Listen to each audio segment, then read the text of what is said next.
everyone. Today I will be giving my speech over Helen Caldecott.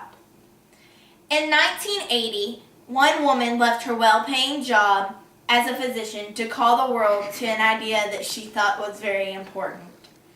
This woman was Helen Caldecott. After only finishing her medical degree 3 years prior, Caldecott left her well-paying job as a physician to tell the world what she thought about nuclear arms race and the growing reliance on nuclear power. After doing intense research on Miss Caldecott, I believe what she believes is and should be acceptable around the world. Caldecott believed, and still believes, that our world, presently and at the time of the 3 Mile Island nuclear accident, lived in a state of insanity. Helen Caldecott's philosophy is that nuclear power and weaponry is not the answer. She says that one day she hopes to have a nuclear-free future. And in her book, Nuclear Madness, she quotes, "As a physician, I contend that nuclear technology threatens the life of our planet with extinction.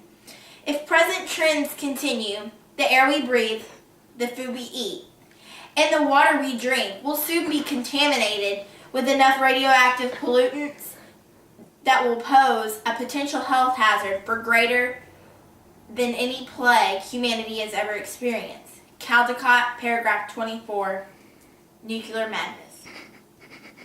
Helen Caldecott believed that nuclear weapons and power plants can be harmful to the earth and the beings that inhabit it. She says that if and when some country's power plant or nuclear weaponry explodes, that it will cause many complications on Earth and to the beings that are exposed to the radiation. Government should allow, in her opinion, the people to have access to all information referring to the effects of nuclear weaponry and the effects of if and when an explosion of a nuclear power facility happens.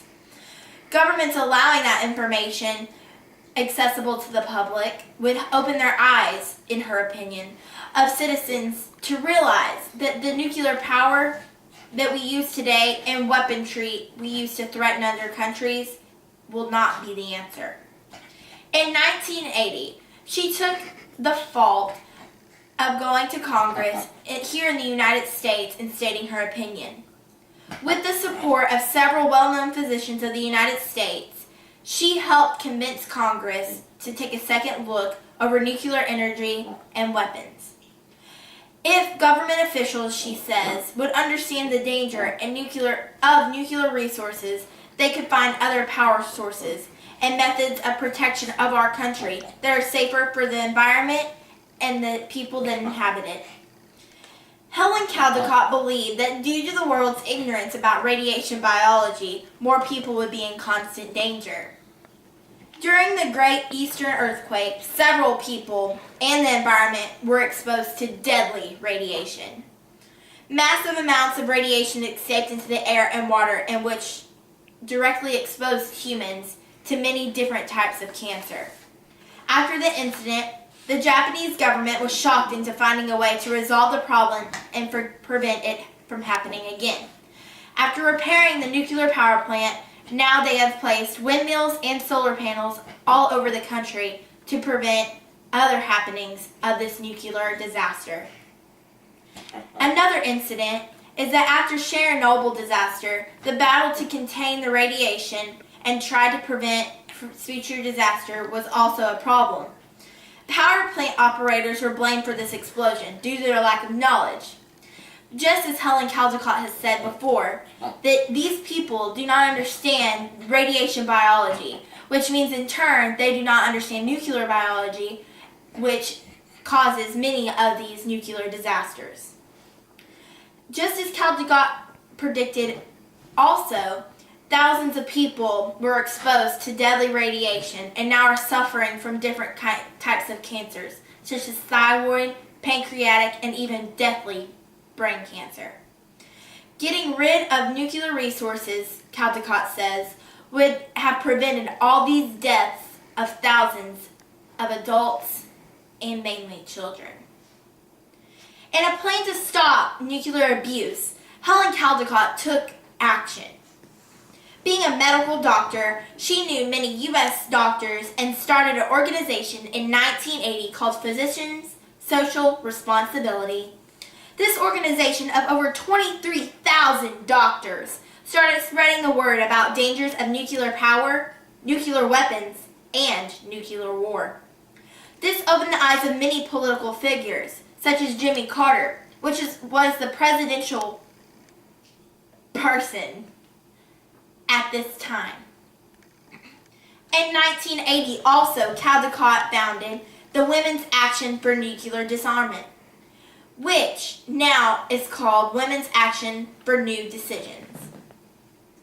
This organization focuses on better ways for the government to spend funds than just dealing with nuclear resources and causes. This helped Helen get political figures to endorse her and spread her message.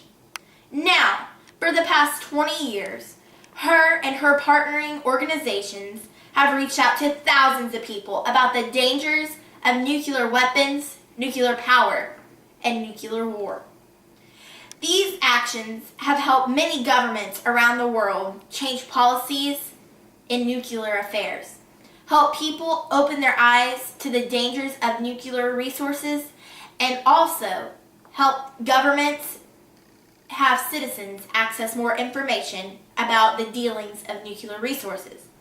As a result, Helen Caldecott has made our world a safer place to live in. After reading a book about the final days of people's lives and their sufferings after a nuclear bomb was exploded in their country, one woman decided to change the world forever, and she did just that. That woman was Helen Caldecott. Helen Caldecott believed she could forever change the world by using her medical background and her knowledge of nuclear radiation to explain why it was best not to rely on nuclear resources that we humans possess. She believed that it would be better to spend funds on children's education and care plans than to build bombs that could blow up the entire earth. Now, as I did research, I would like to share with you one quote that sat with me lightly in my heart. As a doctor, quotes Miss Helen Caldecott, as a well mother and a world citizen, I wish to practice the ultimate form of preventative medicine by ridding the earth of these technologies that propagate disease, suffering, and death. End quote. Helen Caldecott has made our world a better place to live in by educating the world on the dangers of nuclear power, nuclear weaponry, and nuclear war. Thank you.